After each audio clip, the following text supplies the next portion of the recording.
안녕하세요, 풋볼 포레스트입니다. 전세계 축구인들의 최고의 축제 피파 월드컵을 주관하는 국제축구연맹이 클럽 버전 월드컵을 새롭게 재편해 처음으로 개최를 하게 되고, 김민재 선수의 바이에른 뮌헨 또한 이번 대회 우승을 위한 도전을 시작을 했는데, 바이에른 뮌헨은 오늘 새벽에 있었던 경기에서 수비진이 무너져 버리면서 김민재 선수가 빠진 사이 3경기 연속 실점을 기록했고, 굉장히 힘들게 승리를 거두면서 클럽 월드컵 8강 무대에 앉아 파리 생제르맹과 맞대결을 펼치게 되는 결과를 만들어내.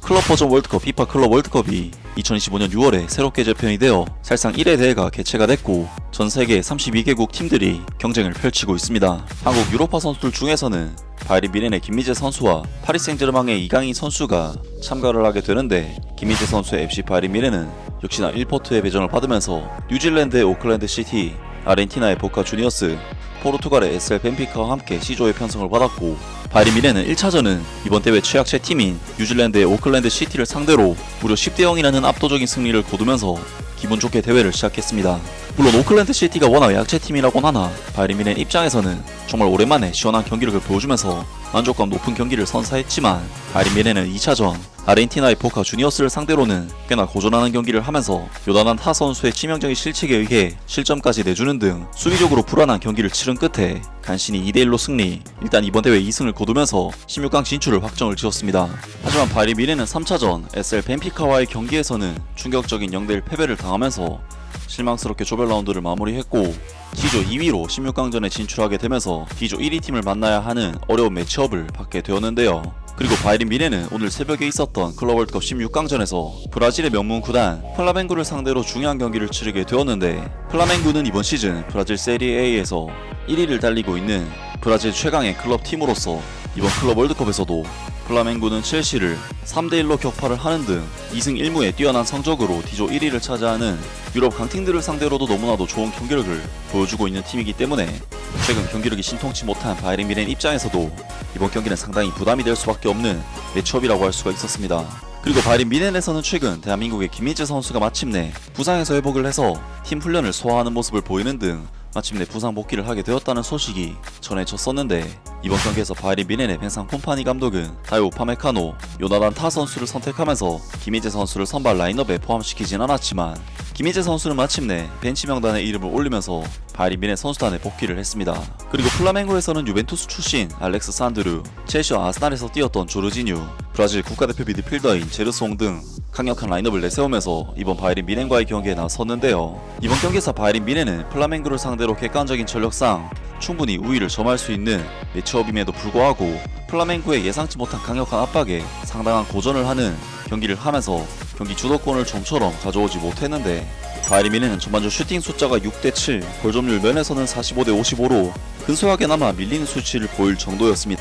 바이에른 뮌헨은 굉장히 빠른 순발력을 갖춘 선수들이 실비한 플라멩구의 압박을 좀처럼 벗어나지 못했고, 수비 진영에서 전방으로 볼을 연결하는 데 있어 계속해서 어려움을 겪는 오히려 바이에른 뮌헨이 밀린다는 느낌이 들 정도의 경기 양상이 나왔습니다. 하지만 힘든 경기를 치르던 바이에른 뮌헨에게 뜻하지 않은 행운이 찾아와서 경기 상황이 바뀌게 되는데, 전반전 5분 바이에른 뮌헨의 코너킥 상황에서 플라멩구의 수비형 미드필더 에릭 풀가르 선수가 완벽한 헤더로 자책골을 터뜨렸고, 바이에른 뮌헨은 사실 경기력이 그렇게 좋지 못했지만 행운의 자책골과 함께 경기 리드를 잡는 데 성공을 했습니다. 그리고 바이에른 뮌헨은 이어서 전반전 9분 해리케인 선수가 환상적인 왼발 중거리 슈팅을 골문 구석으로 꽂아 넣었고, 이번 경기를 순식간에 2대0의 스코어로 벌려놓는데 성공을 했는데요. 하지만 이번 경기에서 굉장히 공격적으로 나선 플라멩고 역시 바이에른 뮌헨의 수비 라인을 위협하는 찬스를 만들어냈는데, 전반전 15분 플라멩고는 대 아라스카에타 선수의 완벽한 크로스를 이어받은 루이스 아라우어 선수가 골문 바로 앞에서 결정적인 슈팅을 날렸지만, 마누엘 노이어 골키퍼가 그야말로 미친 슈퍼 세이브로 팀을 구해냈고, 전반전 31분에도 루이스 아라우어 선수가 아크로바틱한 슈팅으로 골문을 위협하는 등 바이에른 뮌헨의 수비진들은 계속해서 선수를 놓치면서 슈팅 찬스를 내줬습니다. 그리고 결국 바이에른 뮌헨은 33분 순간적으로 제르송 선수를 놓쳐버리면서 완벽한 프리 찬스를 내줬고, 이것을 제르송 선수가 대포알 같은 슈팅으로 골망을 갈라버리면서 바이에른 뮌헨은 3경기 연속 실점을 내주는 수비적으로 정말 만족스럽지 못한 상황에 놓이게 되는데요. 물론 김희재 선수가 있었다고 해서 무조건 실점을 하지 말라는 법은 없지만 계속해서 박스 안에서 선수를 놓쳐서 슈팅 상황을 내주는 바이에른 뮌헨의 수비 집중력은 분명히 아쉬운 수준이었습니다. 하지만 플라멩고 역시 워낙에 공격적으로 경기에 나섰기 때문에 수비적인 부분에 있어서는 허점이 많은 팀이었는데 바이에른 뮌헨은 전반전 41분 상대의 엉성한 클리어링을 받아낸 레옹 고레츠카 선수가 노마크 상황에서 미쳐버린 중거리 슈팅으로 골망을 갈랐고 바이에른 뮌헨은 플라멩고와의 이번 경기 전반전을 3대1이라는 굉장히 좋은 스코어로 마무리하면서 후반전에 돌입하게 되었습니다. 하지만 바이에른 뮌헨은 후반전에 돌입을 해서도 전반전에 밀리는 양상의 분위기를 좀처럼 바꾸지 못하는 아쉬운 경기력으로 플라멩고에게 경기 흐름을 내줬고 경기는 플라멩고가 의도하는 빠른 템포의 압박이 계속해서 바이에른 뮌헨 수비진에게 가해지면서 바이에른 뮌헨은 계속해서 위기 상황에 놓이게 되는데요. 그리고 결국 52분 바이에른 뮌헨은 마이크 로리세 선수가 치명적인 핸드볼 반칙을 범하면서